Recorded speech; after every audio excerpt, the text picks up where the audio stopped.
Pues presento a Rafael.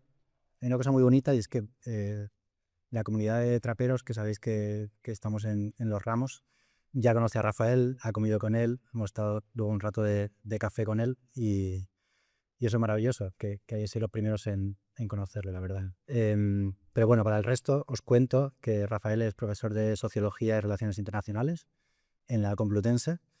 Es profesor invitado en muchas universidades latinoamericanas. Eso es importante por las ideas de internacionalización que defiende y que atraviesan todo su pensamiento. Su trabajo se centra en las desigualdades internacionales, como digo, en la sociología de la religión, en la laicidad y en las políticas internacionales de política global. Él tiene, como nos ha contado esta mañana, una pata en la academia y otra pata en los movimientos sociales desde el principio de su, iba a decir activismo, pero en realidad es un activismo intelectual y un activismo social pegado a la tierra al mismo tiempo, por lo que nos has contado esta mañana. Él en realidad se dedicó a la academia, se dedicó a la universidad porque hacía falta que alguien se dedicara a ese, a ese, a ese espacio de reflexión más intelectual, pero nunca ha dejado de estar reunido, de pasar muchas horas, de estar tocando tierra, de estar tocando la realidad social y de estar tratando de transformar a través de movimientos asociativos la realidad social. Siempre el foco fundamental de su trabajo ha sido los de abajo, las personas pobres, que él prefiere llamar, y a mí me parece perfecto, personas empobrecidas. O sea, como poner el foco no en que las personas están en una situación en las que han caído como por arte de vivir loque, sino porque la sociedad las ha excluido, la sociedad les ha llevado a esa situación y es una situación, por tanto, que se puede revocar, que se puede transformar. Creo que es el punto de partida a la hora de mirar a las personas que están en riesgo de exclusión social, las personas que no han tenido la suerte que han tenido otras personas, para mirarlas de verdad y para mirarlas a los ojos. Esa mirada a los ojos que hoy, durante la comida, pues ha estado muy claro en el espacio que hemos tenido después también. eh, bueno, es una mirada que también está tanto fijada sobre esas personas de abajo, digamos, en esa situación, como contra los poderosos, que es otra cosa que atraviesa absolutamente su pensamiento. En ese marco, por ejemplo, Rafael se declara tan cristiano como de izquierdas y se declara tan cristiano como anticapitalista. Por tanto, tiene una posición que a mí ahora, cuando preparaba estas notas, me recordaba mucho a Pasolini, muy heterodoxa, y creo que por eso es especialmente interesante traerlo hoy aquí a hablar de lo que va a hablar, que es de cómo destruir un sistema o cómo ir contra un sistema o cómo imaginar la posibilidad de la desaparición de un sistema que parece que es obligatorio, que parece que no se puede retocar, que parece que es intocable, que es el capitalismo. Y él además pone el foco en que ese capitalismo es el enemigo de la democracia y por tanto acabar con el capitalismo también es una forma de salvar la democracia. Le hemos invitado para que hable de eso y luego en el proceso, según le hemos ido conociendo, pues nos hemos dado cuenta que en realidad estamos invitados también a un amigo de traperos, por esa mirada al otro, por el ritmo calmado que tienen sus propuestas. Él lo dice en el prólogo de uno de los libros que tenemos aquí a la venta de él. Le hace un prólogo muy potente al libro de Fernández Buey, un libro sobre Fernández Buey, sobre un filósofo español que es maestro suyo. Eh, y habla de esa mirada larga, o sea, la posibilidad de pensar en el presente, pero también tener como la estrategia de futuro planteada, ¿no? Y eso parte de pensar reposadamente las cosas, de pensar con tiempo las cosas. Para que pueda pensar con tiempo las cosas, le voy a dar ya la palabra, porque creo que hemos venido a escucharle y es muy importante. Al acabar, si os parece, si a alguien le apetece, puede haber un turno de preguntas. Y si te parece, Rafael, os pido un aplauso muy fuerte y empezamos.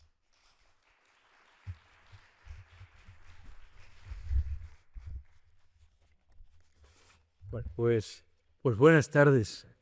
Vamos a ver. ¿Se escucha bien ahora? Sí. Bueno, buenas tardes. Gracias por estar aquí. No escucharme a mí, sino, hombre, algo sí, porque voy a hablar, ¿no? Pero sobre todo para intentar elaborar un saber colectivo, una analítica cooperativa, ¿no? Dentro de lo que es el espacio-tiempo, porque esto tendrá que cerrar, nos tendremos que ir, pero bueno, si hay algo de interés en lo que pueda yo decir esta tarde, pues luego puede, aparte del cuarto de hora inevitable que habrá que dejar, bueno, pues puede dar luego pistas o a una reflexión personal o compartirla con un amigo, alguna amiga o en el seno de una comunidad. Bien, es para mí muy grato, y lo digo de corazón, que estoy desdotado para la diplomacia. Es muy grato estar con Traperos de Emaús, una organización que conozco desde hace mucho tiempo, donde tengo seres queridos, muy, muy queridos, luchando contra Traperos de Emaús. Ha sido una gozada estar esta mañana en la comunidad, ver vuestro trabajo. Y hablando con un compañero de la comunidad de Traperos de Emaús, me dice, es que yo soy muy pesimista. Digo, ya somos dos. Dice, ¿y eso? Digo, sí, pero te voy a decir cómo me autodefino yo, en uno de los libros que está puesto ahí. Yo me defino como un pesimista con esperanza. Y entonces dice, ¿y cómo se puede ser pesimista y tener esperanza? Digo, pues dale vueltas a la cabeza, porque no responderlo todo. Pero ahora os respondo. O sea, se puede ser pesimista en el sentido de cuando uno hace un análisis de lo que está pasando en el mundo, pues es imposible, salvo si es idiota, de ser optimista. Pero si tenemos una mirada profunda, una visión profunda, vemos que en todos los continentes hay personas que a nivel micro están haciendo ya en la práctica el sueño que tenemos para toda la sociedad. Lo están haciendo. Vosotros, humildemente, estáis haciendo. Lo ideal sería que esa comunidad de Emaús pudiera ser alguna vez la comunidad de las naciones, ¿no? Estáis haciendo ecología de verdad. Estáis dándole hay una denuncia a esta sociedad. Lo que la sociedad desecha, vosotros lo convertís en riqueza social, en riqueza personal. Y así hay muchas y muchas realidades en el mundo. Lo que pasa es que tenemos un periodismo mercenario. Está claro, mercenario.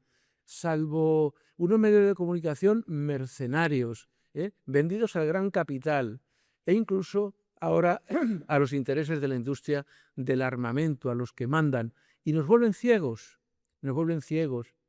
y nos impiden ver que hay esperanza en el mundo y que el pesimismo no es la última palabra. La última palabra es la esperanza, y la esperanza no defrauda nunca.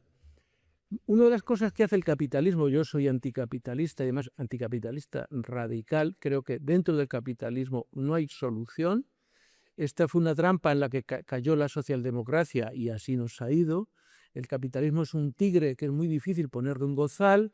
Cuando después de la Segunda Guerra Mundial y según la socialdemocracia se fue haciendo fuerte, le pusieron ese bozal, pero en cuanto pudo, se cargó a la socialdemocracia, se cargó a todo y vino el neoliberalismo, y desde el neoliberalismo ahora ha venido el belicismo y ha venido la destrucción medioambiental. Es un tigre desbocado, es un peligro y lo que hay que hacer es superarlo. ¿Cómo? Bueno. Y para superar lo que hay que hacer, pues algo que decía un pensador marxista al que yo sigo mucho, Ernst Bloch, que decía, hay que tener sueños diurnos. No solo sueños nocturnos, sino sueños diurnos. ¿Y qué hace el capitalismo? Castrarnos la capacidad de soñar despiertos, con lucidez.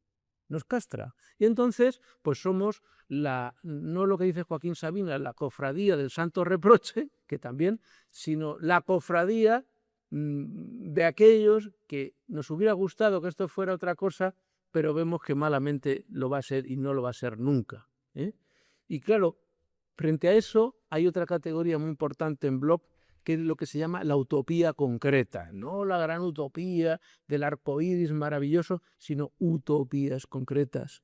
¿Qué hizo la Lapierre cuando vio a una persona hundida, despreciada, ir generando una pequeñísima utopía concreta que hoy, por lo que me decía Paco, que vienen de Holanda, de un encuentro internacional, hoy hay en 50 países la presencia de Emaús, generando esperanza, generando utopías concretas.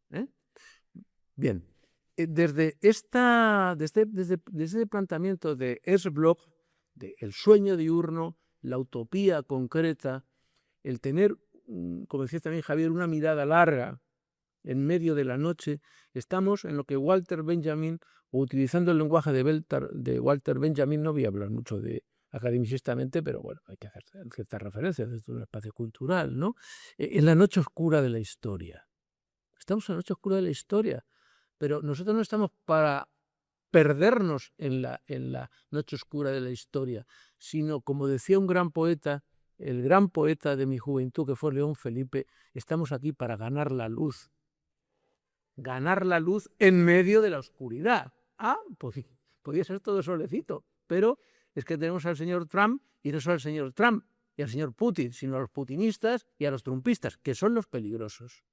Como tenemos a Vox y los vosistas, que son los peligrosos. El peligro en este país no es Abascal, son los que los votan.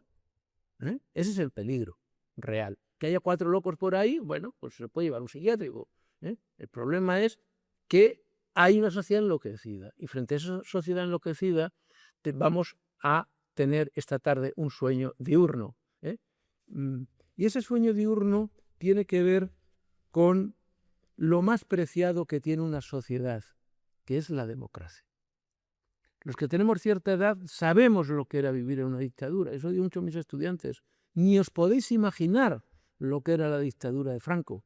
Yo me muero de pena cuando veo ahora que el voto mayoritario en ciertos segmentos juveniles son para personas que odian la democracia, que son neofascistas.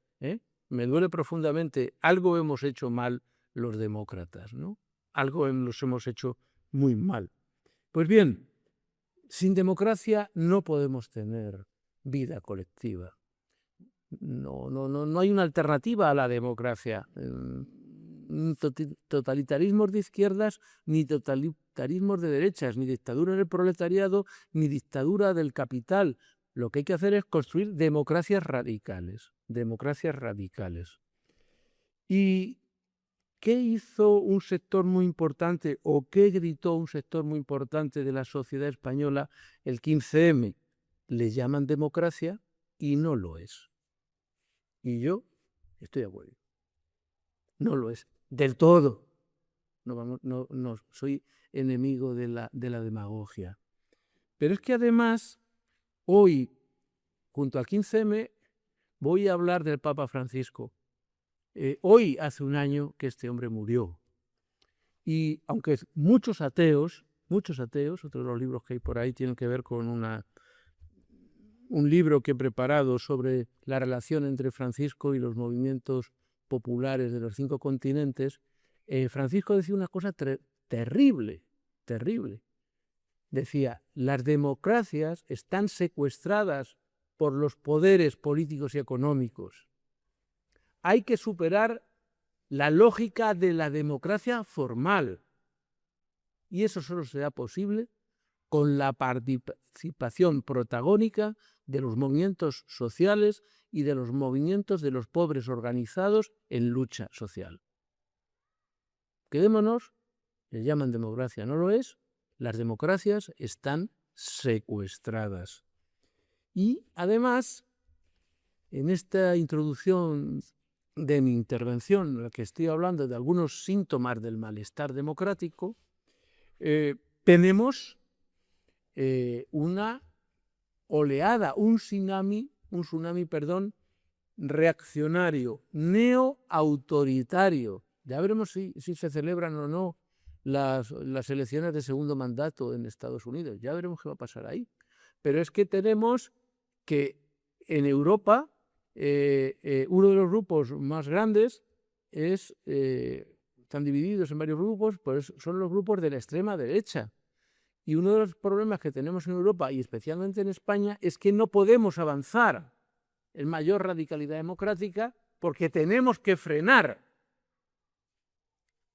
a aquellos partidos que frenan la democracia. Yo con el PP no suelo hablar mal. De Vox soy un enemigo del pueblo declarado, que me encanta coger un micrófono para decir que hay un peligro nacional, y que este peligro nacional hay que intentar desactivar. Pero no he venido a hablar hoy de ese tema. Bien, establecidas estas reflexiones introductorias, voy a decir, bueno, ¿y qué es esto de la democracia auténtica? No de la democracia reducida, no de la democracia secuestrada, no de la democracia que le llaman democracia, pero no lo es, y yo añado, del todo. Bien, pues hay dos formas de concebir la democracia. Una es la democracia liberal. Yo tengo mucho respeto a los liberales, no le tengo ninguno a los neoliberales, porque los liberales fueron revolucionarios. Si vosotros vais al Museo del Prado de Madrid, ahí está un inmenso cuadro que se llama El fusilamiento del general Torrijos en las playas de Málaga. Los liberales tuvieron que ir al exilio. La historia de España en el siglo XIX, principios del XX, es una historia de oposición entre absolutistas y liberales. Y a mí los liberales me merecen un profundísimo respeto. Y los neoliberales prostituyen la revolución liberal. Bien.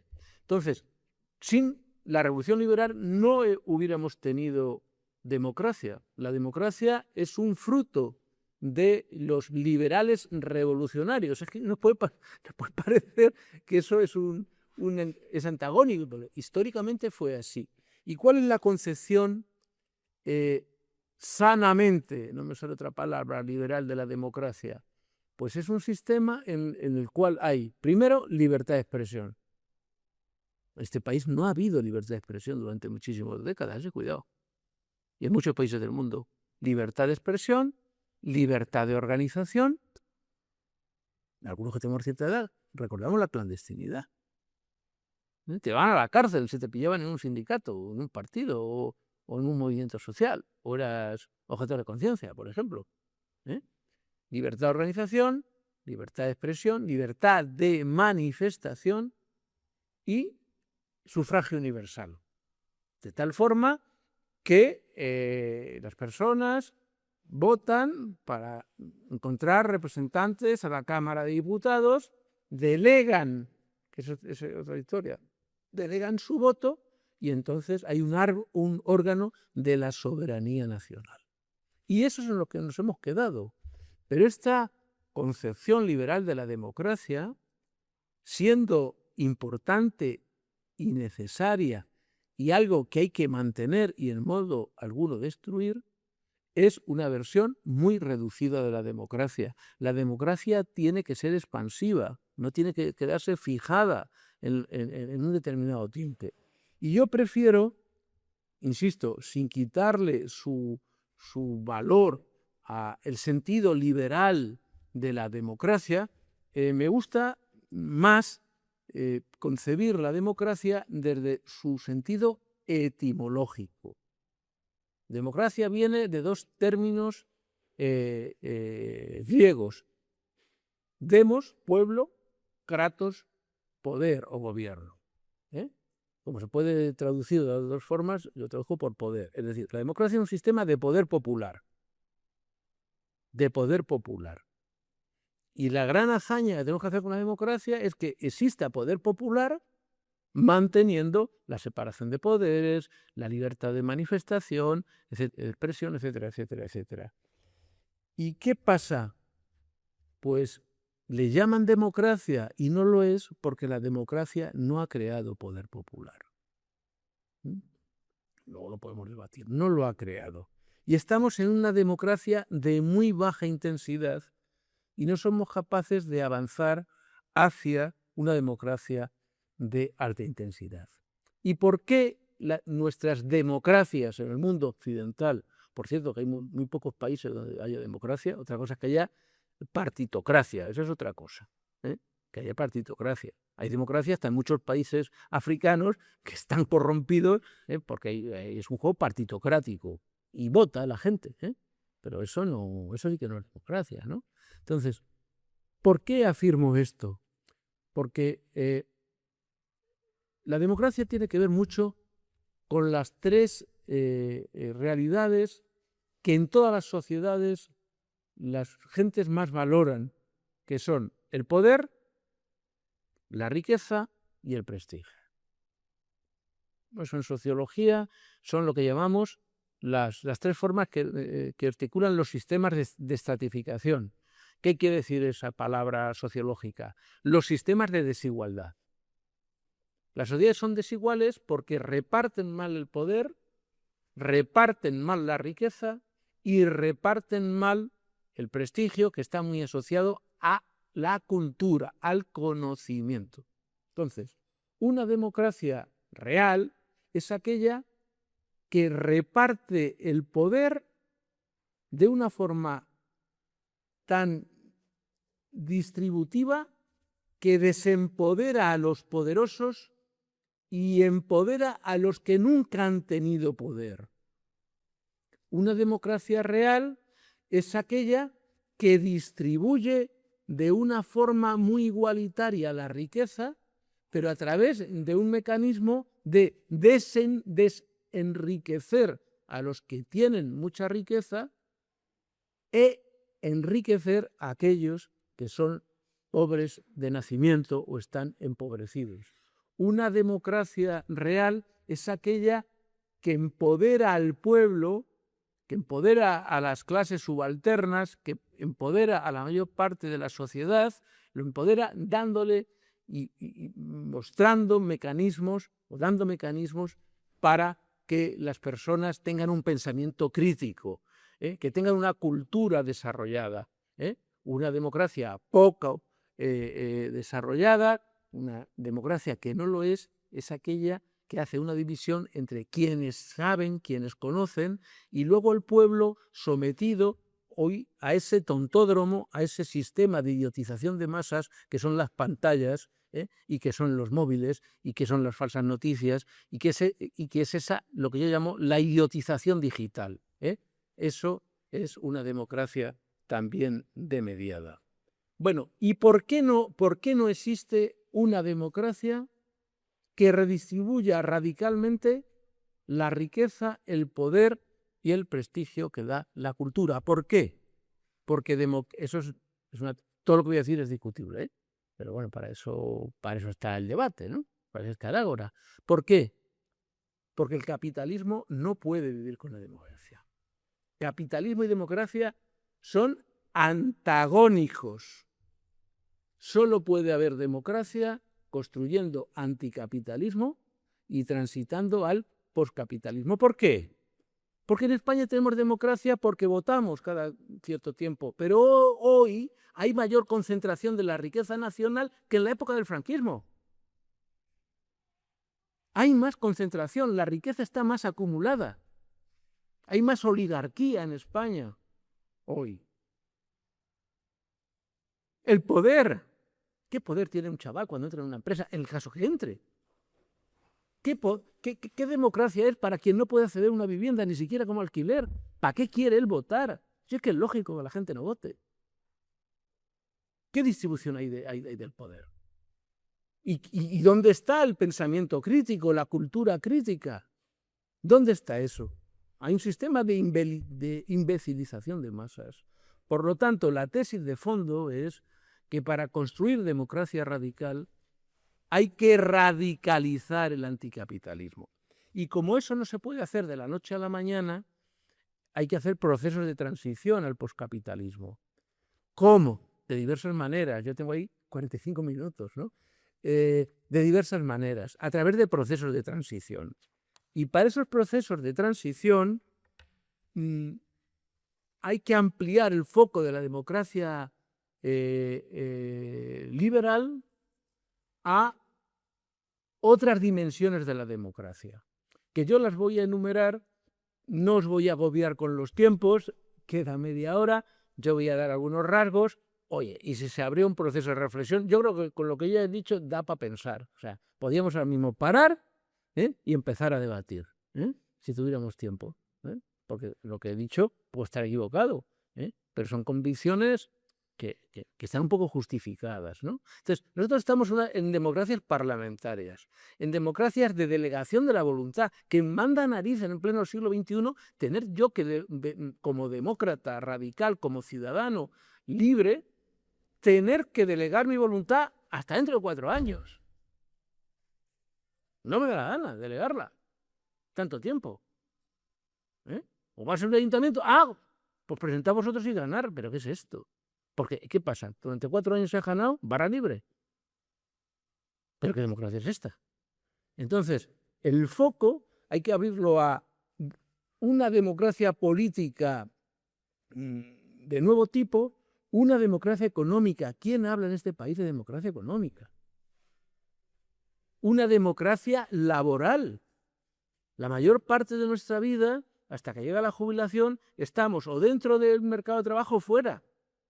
Pero no hemos logrado reducir el tiempo de trabajo. Somos ante todo homo faber, hombres y mujeres que se pasan la vida trabajando. Ha entrado la democracia en las empresas, en el mundo laboral, en el mundo de la vivienda. ¿Pero creéis en un país como este que después de tantos años de democracia no tengamos resuelto el problema de la vivienda? Perdonadme o agradecérmelo que me ponga un poco apasionado, porque soy una persona apasionado porque me duele la realidad. Porque me duele la realidad. Yo he presenciado desahucios en Madrid, donde a señoras mayores que no tienen dónde echarlos y estar detrás de fondos buitres. Pero ¿cómo se puede aguantar eso? Y que venga la policía y a quien detenga son a los que defienden el derecho democrático a la vivienda. Y no se llevan a los caseros a la cárcel ni a los fondos buitres. ¿Qué democracia es esta? Democracia también, además de laboral, democracia cultural, y me gustaría decir algo de la democracia internacional. Y como os decía anteriormente, siguiendo a Bloch, voy a activar los sueños diurnos y las utopías concretas. Bien, democracia política. Bueno, en primer lugar, voy a decir tesis que en parte están un poco exageradas porque yo utilizo mucho la pedagogía de la provocación. Entonces, como yo cuando doy una conferencia, lo peor que puede pasar cuando es una conferencia es que todo el mundo diga qué bien ha estado. Te vengan ahí, qué bien ha estado. No, yo prefiero que el público diga, pues no estoy de acuerdo con eso, pues no estoy de acuerdo. Con eso sí, pero el otro no. Entonces, utilizo muchas veces la pedagogía de la provocación con ciertas dosis de exageración, no de mentira, algunas titulares, como se dice en prensa, fuertes, para generar reacciones. Bueno, voy a decir una cosa muy importante. Los partidos políticos son la negación de la democracia. Lo digo alto y claro. Son enemigos de la democracia. No son organizaciones internamente democráticas. Son hiperliderazgos. Que le pregunten a Podemos, ya que he hablado de Vox, vamos a hablar de Podemos. Hiperliderazgos. ¿Qué hace un militante medio en un partido? Si no es concejal o aspira a serlo. Y entonces, lo primero que tenemos que hacer es democratizar los partidos políticos, porque ellos deben ser la principal escuela de democracia, y porque yo no soy anarquista, tengo sangre anarquista en mis venas, se me nota mucho. Soy muy libertario, pero ahí he estado.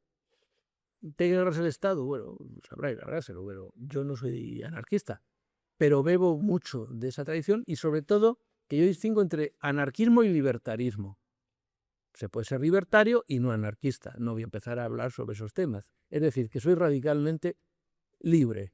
Y allí por donde he estado, pues de tantos sitios me han echado, porque yo no aguanto autoridad. Un demócrata puede respetar autoridad. Lo que no puede respetar es un exceso de autoridad, porque eso es la negación de la democracia. Bien. Y entonces, ¿qué tipos de partidos necesitamos? Pues necesitamos partidos que yo les doy 3 características. Partidos esponja, partidos altavoz, partidos de especialización militante. ¿Qué es un partido esponja? El que está arraigado e enraizado en el territorio, no solo en el territorio geográfico, sino en los territorios donde hay más problemas sociales. Y está ahí. Yo digo que como la izquierda a la izquierda del PSOE va a desaparecer, yo lo digo, y voy a acertar además, parezco de Bilbao ahora, el chulo de Bilbao, la van a laminar, se van a autolaminar. Y como eso habrá que reconstruirlo, en algunas cosas que he escrito yo digo que una izquierda o unos partidos que quieran ser esponja tienen que ser partidos gandhianos, como Gandhi. Gandhi llegó y dijo, vamos a fabricar, la burguesía nacionalista de la India dijo, vamos a fabricar un tipo popular, y dijo, cuidado, sin prisas. Se montó en un tren, en los vagones de tercera que hacemos en España, y se recorrió la India profunda, la India de las aldeas, la India de los suburbios, y ahí echó raíces. Hay una pensadora que yo me gusta mucho, Simone Weil, que habla de enraizamiento, el enraizarse en las realidades cotidianas. Esponjarse, enterarse, no solo lo que dicen los periodistas y tal, ¿no? Partidos altavoz, partidos que una vez que se han metido en el hondón de la realidad humana, son capaces de levantar y hacer, como en la época romana, de tribunos de la plebe, sin ser demagógicos, porque la voz de los empobrecidos se tiene que oír con la misma fuerza que se oye la voz de los poderosos. Y partidos de especialización militante. Todos los ciudadanos demócratas tendríamos que especializarlos, y yo cuando doy por ahí encuentros a chavales de institutos o de centros de formación profesional, yo les digo, mirad, el sentido de la vida consiste en lo siguiente: escoger la causa social a la que queréis entregar la vida, porque vivir es comprometerse. Y no podemos darlo a todo. Unos se dedicarán a los problemas de la salud, de la vivienda, de la exclusión social, de la ecología, de la paz. Hay que especializarse y ahí actuar sin tener ningún cargo público. Que los partidos son o de cargos públicos, o de gente que quiere tener cargo público, o alguien que lo heredó de su padre, o como si eres club, estás afiliado a un club deportivo, ¿no? Especialización militante. Partidos con listas abiertas. Amigo, ¿por qué los partidos no son demócratas? Porque controla quién va y quién no va. Bien. Y también una cosa que luego quizá podría explicar, que es el diputado de circunscripción, que eso es muy propio del mundo anglosajón. Es decir, como el diputado de barrio. O sea, por Murcia, ¿cuántos salen al Congreso Nacional? X. ¿Qué hacen? Pues de vez en cuando buscar conceder una entrevista. Pero te pueden parar por la calle y decir que esto tal, porque tú eres de mi circunscripción, no eres de toda la comunidad autónoma. Bueno, eso es una forma de democracia de proximidad. También me parece que la democracia política necesita lo que yo llamo la firma de contratos-programas. Hoy día las campañas electorales son una vergüenza. Es que eso es una vergüenza. Si es que eso dan ganas de llorar. Bueno, yo no lloro porque si te lees el programa, porque tiene 150 páginas, que es la suma de lo que han dicho unos y otros, y no se lo ha leído en el partido nadie. Y luego pues, dicen vaguedades, ¿no? Entonces yo digo que hay que cambiar los mítines que nos dan los políticos, que ya no lo dan, porque como todo va por las redes, pues ya, a que los ciudadanos organizados en asociaciones, quienes estén sentados ahí sean los candidatos. Sectorialmente, en vivienda, ¿qué os pedimos? ¿Y vosotros qué nos vais a dar? En trabajo, ¿qué pedimos? ¿Y vosotros qué nos vais a dar? Y eso se va a firmar un contrato antes de votar, y va a haber un organismo desde la sociedad civil de supervisión si se está cumpliendo ese contrato programático con la ciudadanía.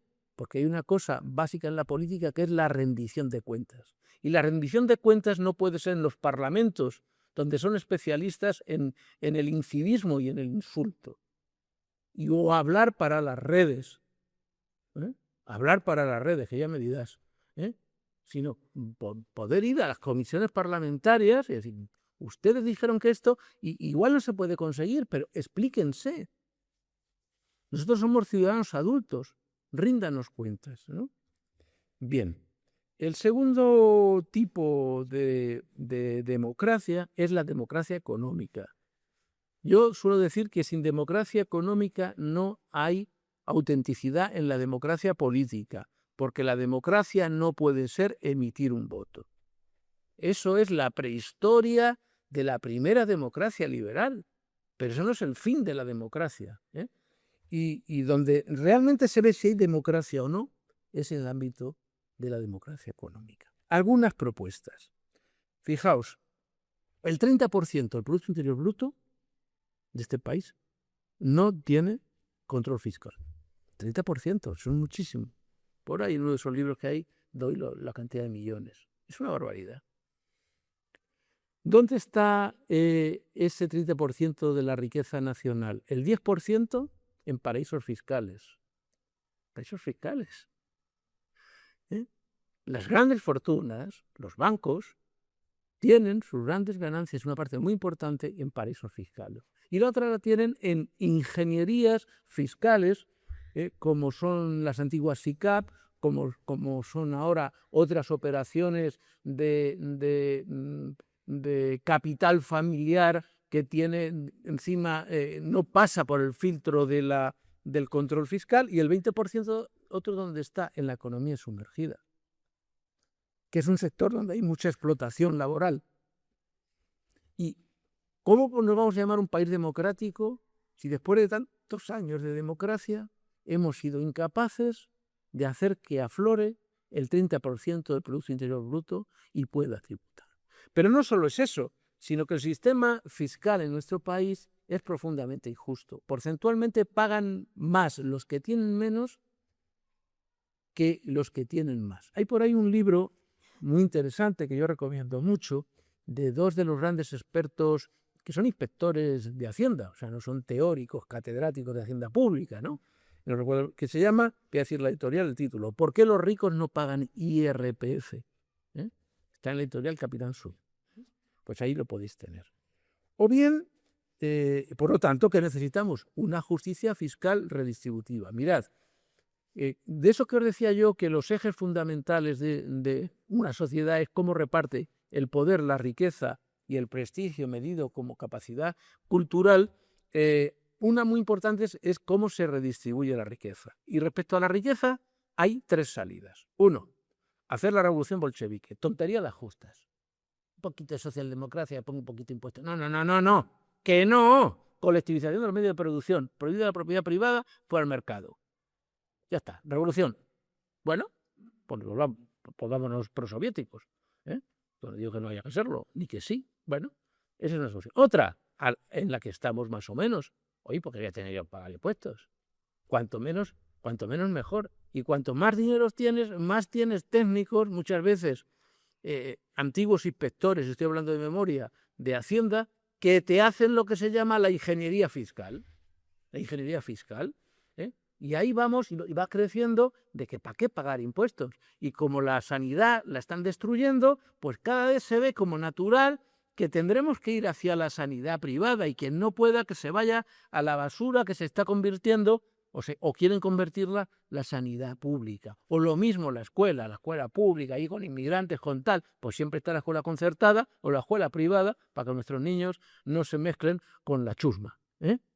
Perdonadme que tenga que utilizar un poco este lenguaje, pero aunque se entiende, ¿no? Porque esto es tan doloroso que tampoco puedes hacer un lenguaje demasiado refinado. Bueno, si no queremos ser ni neoliberales ni prosoviéticos, solo queda un camino, y es tener una política fiscal que realmente redistribuya, hasta tal forma que no solo reduzca el índice de pobreza, sino el índice de desigualdad. En los años de la democracia hemos ido reduciendo los niveles de pobreza, pero prácticamente no se ha movido mucho el índice de Gini, que es el que mide la desigualdad que hay en un país. Entonces, o tenemos una fiscalidad fuerte que se note que se redistribuye, o iremos caminando cada vez más hacia un neoliberalismo de tipo fiscal. Bien. En este ámbito de la democracia económica entra el tema de que hay bienes comunes y hay un bien común que no puede estar regulado por el mercado. Y esto es anticapitalismo. Claro. Porque, ¿qué dicen los liberales y los socialdemócratas desteñidos, que fueron ser casi la mayoría? ¿Qué consenso mayoritario hay en Europa y en España? ¿Qué consenso mayoritario hay en España? Que lo que tiene que estar unido es la democracia y el mercado. Yo digo, no. Porque una cosa es una sociedad con mercado, una cosa es una sociedad con economía social de mercado y otra cosa es una sociedad de mercado. Y lo que ha pasado en las democracias de nuestro entorno y en la nuestra es que no es que el mercado cumpla una función, por cierto que no tiene que ser toda, sino que vamos a una democracia dentro y para una sociedad de mercado. ¿Vosotros creéis de verdad que los grandes capitalistas y los grandes oligarcas de este país están muy preocupados si gana el PP, Vox o el PSOE? Así como sustancialmente asustados. No, porque hay un consenso de fondo en ese terreno, ¿no? Y hay algunos bienes que no tienen que estar en el mercado, que hay que apartar institucionalmente al mercado de esos bienes. Y uno de esos bienes fundamentales es la vivienda. El gran fracaso de la democracia española tiene un nombre: vivienda. Tanto en los barrios suburbanos de trabajadores, o sea, barrios ignorados, como en los hijos de las clases medias, que yo me río mucho, cuyos papás seguramente tienen 2 viviendas y una en alquiler, porque eso es otra cosa. Esto no es solo de oligarcas, que ha habido una clase media rentista muy extendida, que todos sus ahorros los dedicó a la vivienda y que no les tiembla el pulso en cobrar los alquileres que cobran, que paradójicamente luego sus hijos no pueden pagar, porque claro, no vas a ser tan tonto que vas a cobrar menos que los alquileres establecidos. Por lo tanto, fuera del mercado de la vivienda. Yo sobre la vivienda quiero decir 5 cosas, pero si digo ahora las 5 cosas que quiero decir para democratizar el tema de la vivienda, pues entonces no digo otras, por lo tanto lo dejo por si alguien quiere en el coloquio. Bien. Porque quiero hablar de la democracia laboral. O sea, un ciudadano normal de una democracia, ¿qué quiere?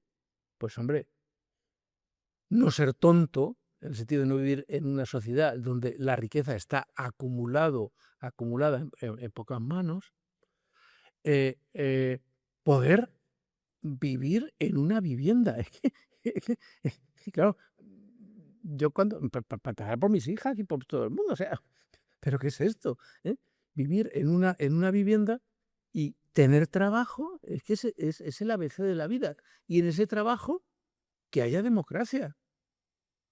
¿Cómo te vas a entusiasmar si esto no lo tienes el día de las elecciones? ¿Pero cómo te vas a entusiasmar? Como mucho, votas con los ojos bajos y la nariz tapada y dices, anda, lo menos malo, y a ver si haces algo. Bien, y la democracia laboral, lo primero es que, por eso la democracia tiene que ser anticapitalista, hay que acabar con algo que hemos naturalizado y que pertenece a los viejos sistemas esclavistas. Sí, porque el capitalismo es esclavista, que se basa en que hay unos señores que pueden comprar fuerza de trabajo si quieren. Y si no, dedican sus plusvalías a la economía especulativa y financiera. Eso es lo que está pasando con las grandes partes de la riqueza. Que se prefiere ir a la economía financiera que te da rendimientos y no a la economía generadora de trabajo y de producción. Y luego hay personas que lo hemos naturalizado, que andan por ahí dispuestas a vender su fuerza humana de trabajo. Y cada vez más, como es difícil, a costa de lo que sea, con tal de tener unos ingresos. Y eso lo hemos naturalizado. Y eso es un sistema esclavista. No es lo mismo que en la época del Imperio Romano y de otros imperios, no es lo mismo de lo que podía pasar y pasa en muchos países, pero en esta sociedad tan hipertecnologizada, con esta... Bueno, no me voy a callar con la inteligencia artificial. Le tengo tanta manía de inteligencia artificial que prefiero coserme la boca. Porque menudo monstruo. Y la gente tan contenta con esta estupidez de la inteligencia artificial. Bien, entonces es un sistema esclavista. Entonces, ¿hacia dónde tenemos que ir? Hacia una democracia en la empresa, diré algo, una democracia salarial, una democracia para el empleo. 3 ejes. En primer lugar, democracia en la empresa. Claro que sí. Democracia en la empresa. En esto acertó Marx totalmente con su teoría de la plusvalía. Cuando, por ejemplo, yo observo la construcción de vivienda.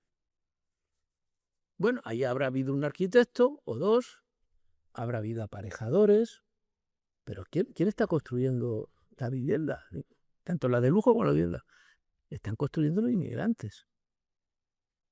Están pintores, albañiles, fresadores.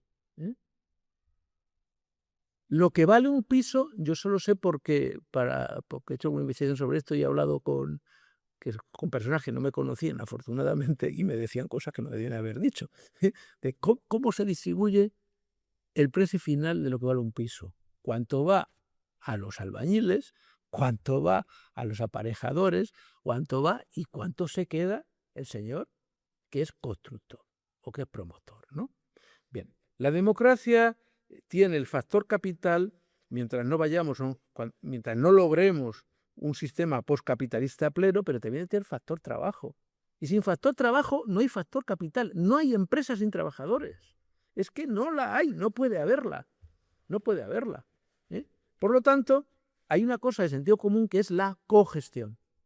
La cogestión. Hay veces que una empresa cierra y echan los trabajadores a la calle.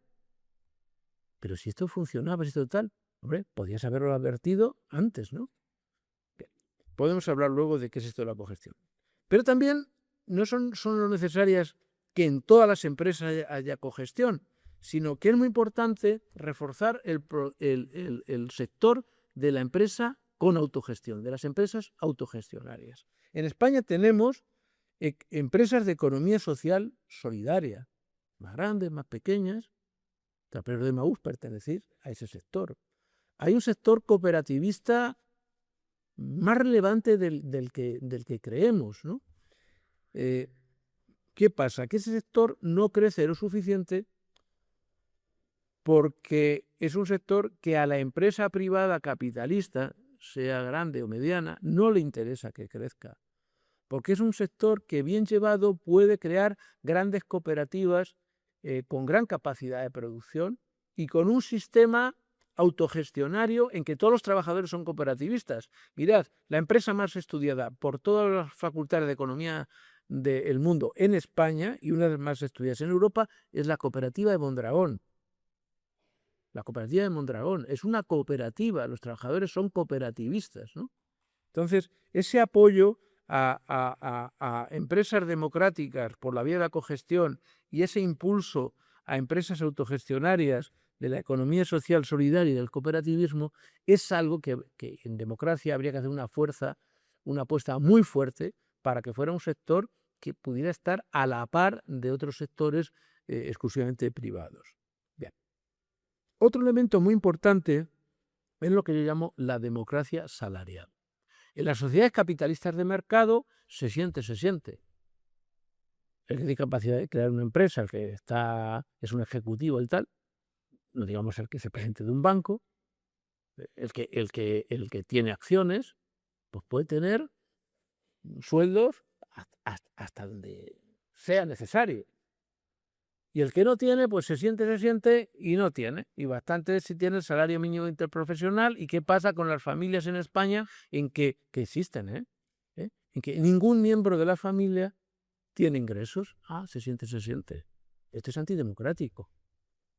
¿Por qué? Porque hemos dicho que una democracia fiel a su sentido etimológico es la que reparte con la mayor igualdad y equidad posible poder y riqueza. Entonces, ¿qué propuesta hay? Pues alguna que está muy presente en los debates sobre la renovación de la democracia: los sueldos techo y los sueldos suelo. Una democracia es un sistema para que haya cohesión social. Para que haya cohesión social. Entonces, claro que en una sociedad no capitalista se pueden establecer sueldos techo. Más allá de estas cantidades, nadie puede ganar más. ¿Por qué? Porque existe la ley. Hay una cosa maravillosa, que es el derecho. Es la ley, que es la democracia. Ajustarse a la ley. Pero la ley puede ser de muchas formas. Con la ley podemos hacer todo. Es que esto no es posible. No, depende de si hay una ley que lo haga posible. ¿Recordáis cuando si se subía el salario mínimo interprofesional, todo lo que decían a Yolanda Díaz, que la economía se va a hundir, que esto es un desastre, tal? No se ha hundido. No se ha hundido.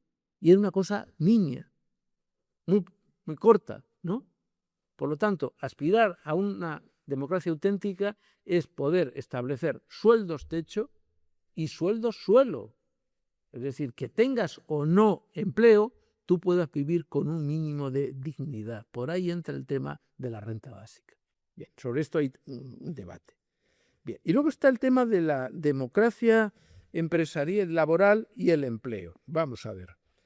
A mí me parece que aquí hay dos cuestiones fundamentales y de nuevo entra la lógica de romper con la lógica capitalista. Bien, el primer interesado que una empresa funcione bien es el trabajador. Porque si la empresa quiebra y se cierra, tiene un tiempo de paro y después a buscarse la vida.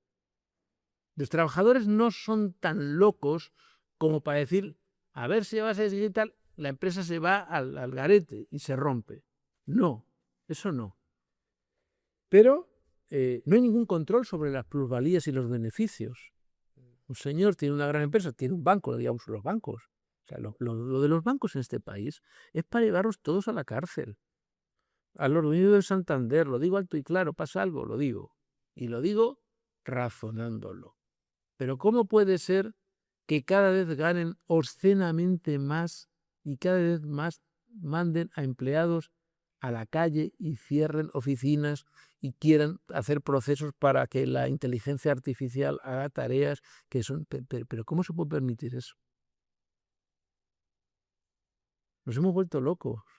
Hemos normalizado que los grandes ejecutivos, que los grandes dueños del sistema empresarial y financiero de este país pueden ganar lo que quieran, sin ningún tipo, y no tienen ninguna obligación social. No, hay que establecer leyes de reinversión de plusvalías para la creación de empleo. Porque la economía está en función de los seres humanos, no de la financiarización del capital. Y lo que hemos hecho incluso en la banca, ¿recordáis cuando había cajas de ahorros? Muchas veces vinculadas, yo me acuerdo de las cajas rurales, ¿no? Eso se fueron también financiarizando. Y tú vas hoy día a un banco y lo que te ofrecen es un fondo de inversión. ¿Y qué es eso? No, entras, bueno, pues esto es, nosotros tenemos expertos que en el mercado de valores, en las bolsas, y tú ya dices tal, y preguntas más. Y no, esto es en Estados Unidos, una cesta en Estados Unidos. Esos son nuestros técnicos. O sea, que quieren que incluso los ciudadanos que tienen algo de ahorros entren en la especulación financiera internacional, pero nos hemos vuelto locos. ¿Dónde está la centralidad del ser humano? ¿Por qué el democratos, el poder popular, eso es democracia, poder popular o contrapoder popular? Claro que puede haber un sistema de leyes que digan, no, igual que hay un control fiscal, hubo épocas del capitalismo en que no había impuestos. En España también, no hace tantas décadas. Y al final, ha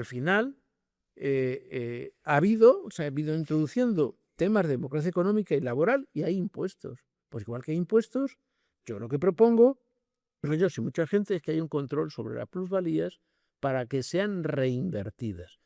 ¿Qué me diréis? Aquí hay mucho intervencionismo. Claro, claro que hay mucho intervencionismo. Si no somos anarquistas del Estado democrático de derecho, y si somos anarquistas, el poder del pueblo. quitamos la propiedad y autogestionamos todo. Bien. Luego hay otra cuestión que me parece fundamental, que para mí es muy, muy importante, que es lo de trabajar menos. Voy a decir la frase, ya la sabéis, pero es como un mantra para mí. Trabajar menos para trabajar todos, eso suena bien. Por cierto, de paréntesis, si empieza por los funcionarios, la cosa empieza mal. Empieza por los mineros, pero no por los funcionarios, por los albañiles, por los camareros. Está prostituido. Si empieza por los funcionarios, y yo lo soy, la cosa va mal. Y por eso está mal que haya empezado por funcionarios, ¿no? Trabajar menos para trabajar todos, y ahí añado yo, y vivir mejor con menos a escala planetaria.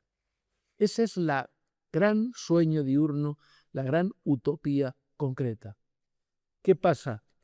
Que al capital y a los políticos que no son verdaderamente democráticos, lo que les interesa es redoblar el tiempo robado en actividades laborales productivas. Yo cuando estoy contra Peros de Emaús veo ese sueño anticipado. Ganáis igual, ganáis poco, tenéis más tiempo. ¿No veis cómo es un anticipo de la sociedad que queremos? Y sois más felices. Porque nuestras sociedades capitalistas son sociedades absolutamente enfermas. ¿Por qué? Por la aceleración. La gente está acelerada desde que se levanta hasta que se acuesta. Acelerada, eso no es vivir. Vivir es ser el dueño de tu destino, de tu propia vida. ¿Para qué queremos producir, consumir, si al final no somos dueños de nuestro destino? No hemos vivido, no hemos venido a la vida para producir y consumir. Y esa es la vida que nos ofrece el capitalismo. Trabajar mucho para consumir mucho para no tener tiempo. Si tenemos tiempo, hacer, y yo trabajo en el tiempo. Bien, por ahí me parece que se va. Bien, pues me he pasado. Pues quería decir algo sobre democracia internacional, pero bueno, pues eso lo dejamos ya por si alguien quiere preguntar algo, porque hay que respetar los tiempos. Claro. Me dijiste 6:15, pues así de 20, la culpa es tuya por no haberlo parado.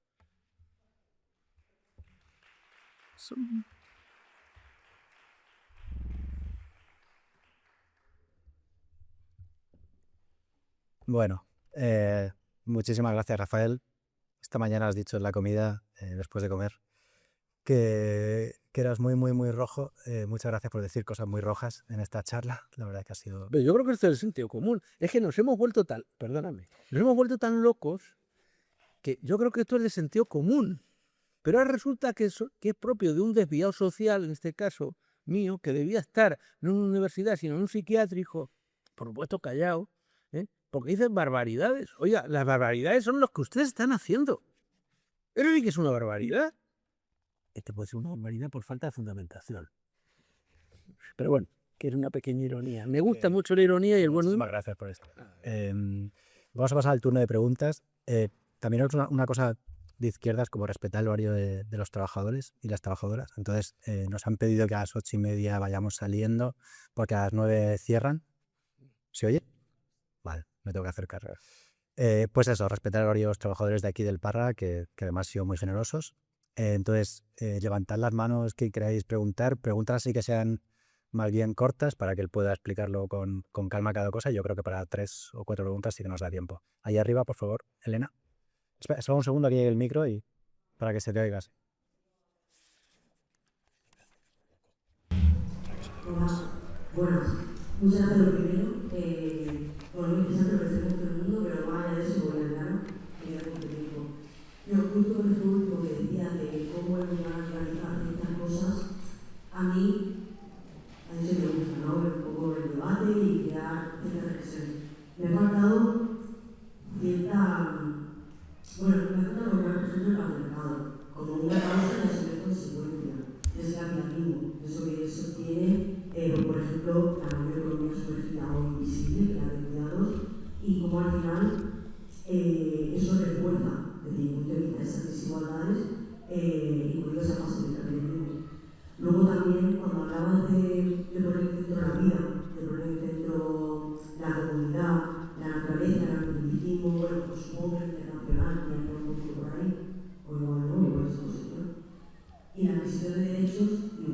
me vuelve a faltar como movimiento social y como cambio de todo de paradigma, pues tener una dinámica diferente en la sociedad, una dinámica que cuando se digo feminista no es solo feminista de hombre y mujer, no, es que hablamos de la migración, es que hablamos de todo aquello que no sea, bueno, históricamente no han tenido en sus manos o no han sido las personas riquistas, no han sido las personas colonialistas, no han sido las personas que dirigían esas empresas, etcétera, etcétera. O sea, no puedo evitar tenerlo ahí relacionado.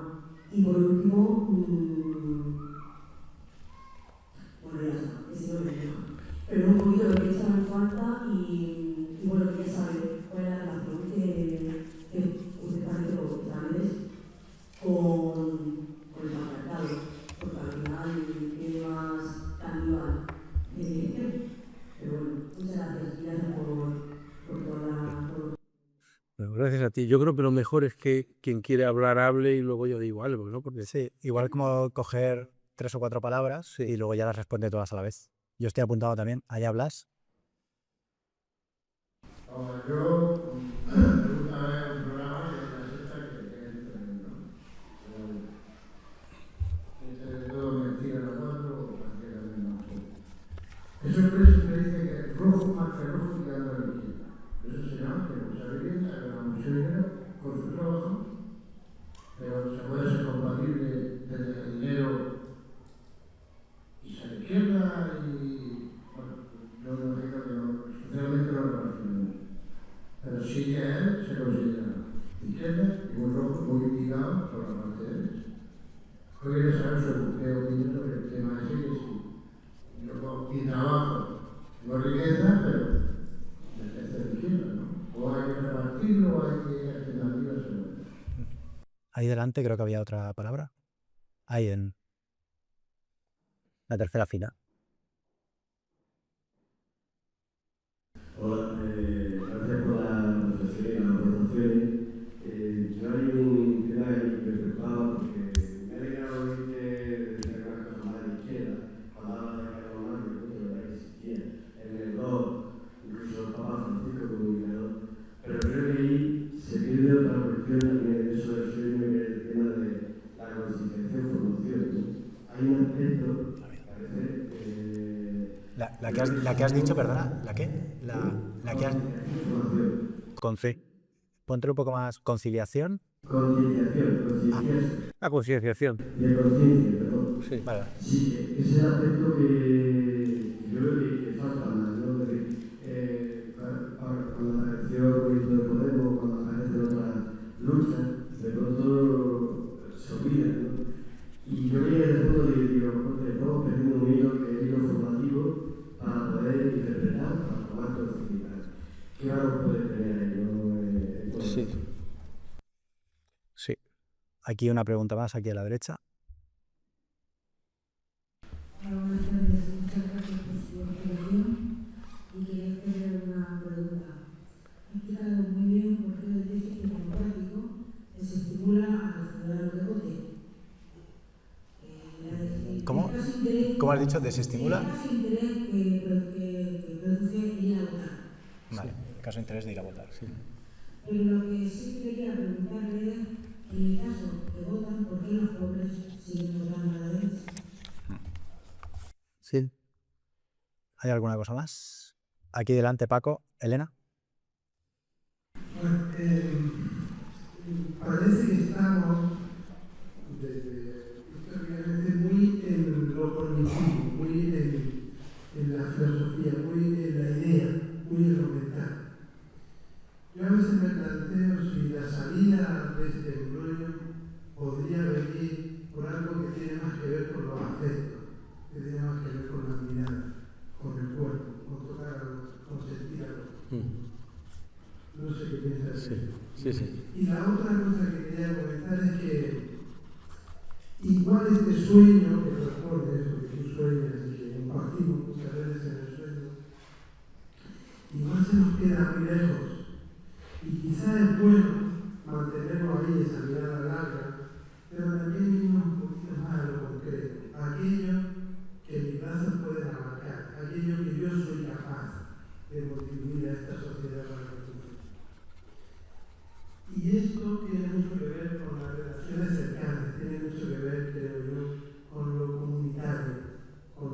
con lo que podemos compartir, ¿vale?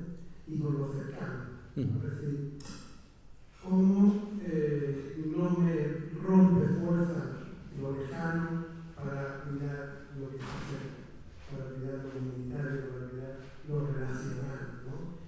Y quizás desde ahí yo creo que puede haber cambios que nos permitan avanzar en ese sueño. No sé qué piensas de esto. Tenemos que contestar ya, que son 28. Vale. 2 minutos. Bueno, en 5. Bueno, vamos a ver. Voy a empezar de lo último a tal. A ver en 2 minutos qué le puede decir cualquier.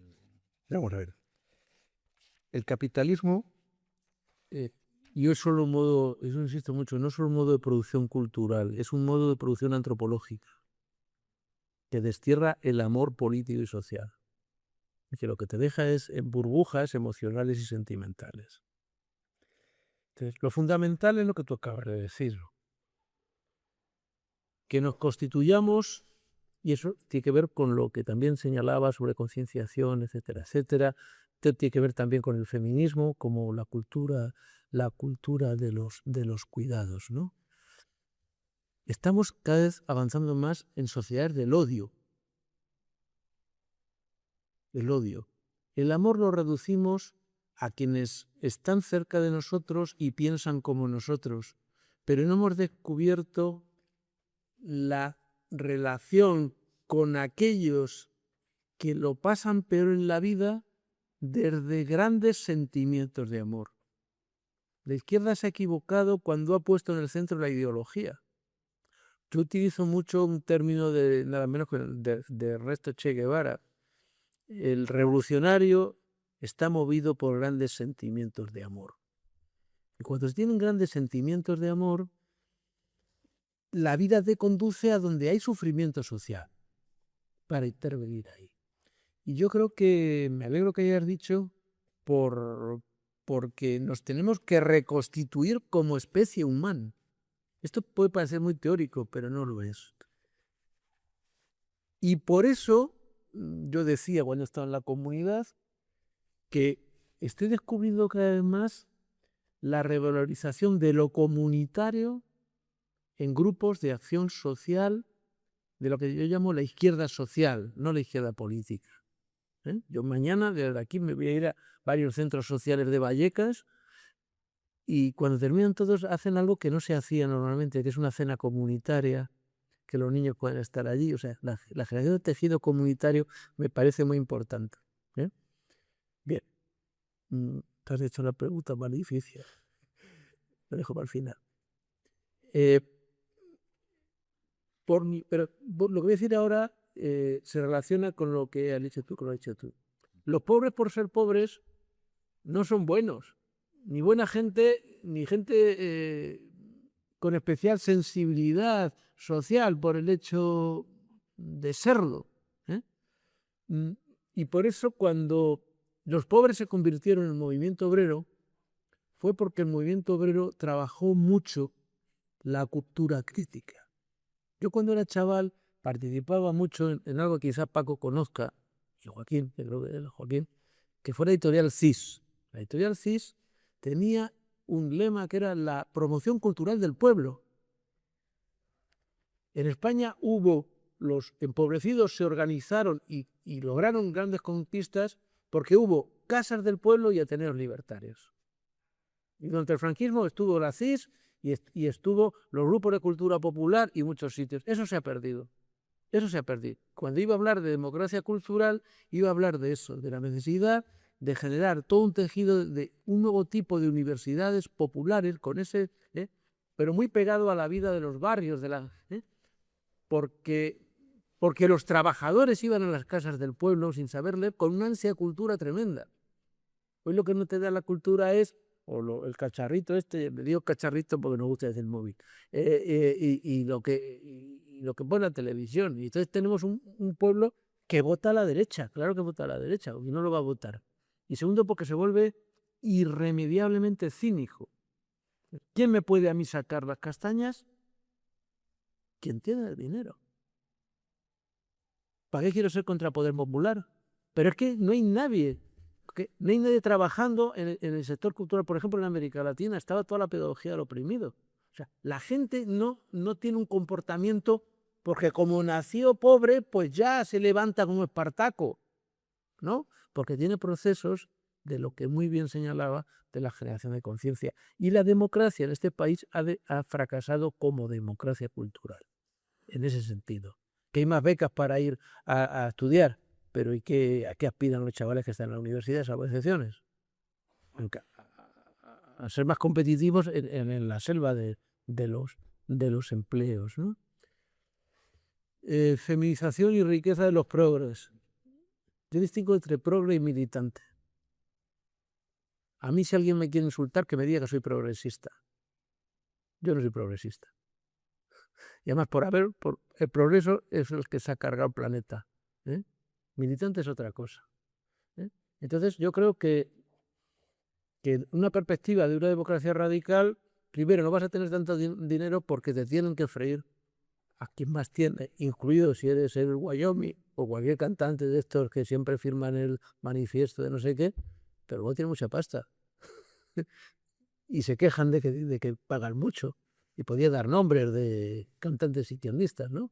Me dan de eso, pero luego, no, chico, es que ya lo he dicho, hay que enriquecer a los que menos tienes y empobrecer a los que dicen, no, los ricos, no, también las clases medias que tenemos, como es el caso de un profesor de universidad, que tenemos no somos ricos, pero si tenemos una situación de una clase media alta, pues tenemos que tener menos dinero.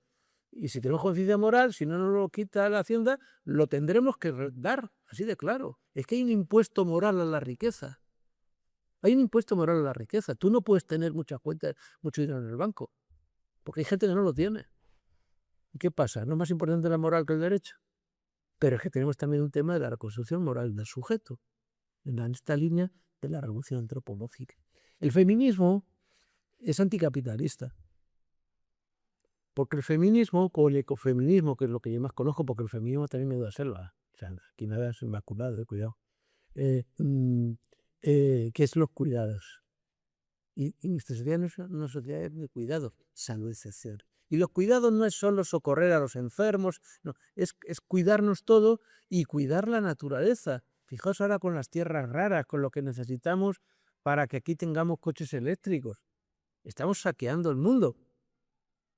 ¿Por qué? Porque el capitalismo necesita la guerra y la destrucción del medio ambiente. Lo necesita para poder sobrevivir, porque es un régimen asesino y ecocida. Y yo creo que he dicho alguna cosita a todo el mundo. Bueno, pues nada. Pues Rafael, muchísimas gracias. Nos vemos el sábado en la siguiente charla, que es la de Lucía Embomío, que va a hablar sobre antirracismo, el sábado a las 7 de la tarde, aquí. Muchísimas gracias por venir, Rafael, muchísimas gracias. Un aplauso muy fuerte, nos va.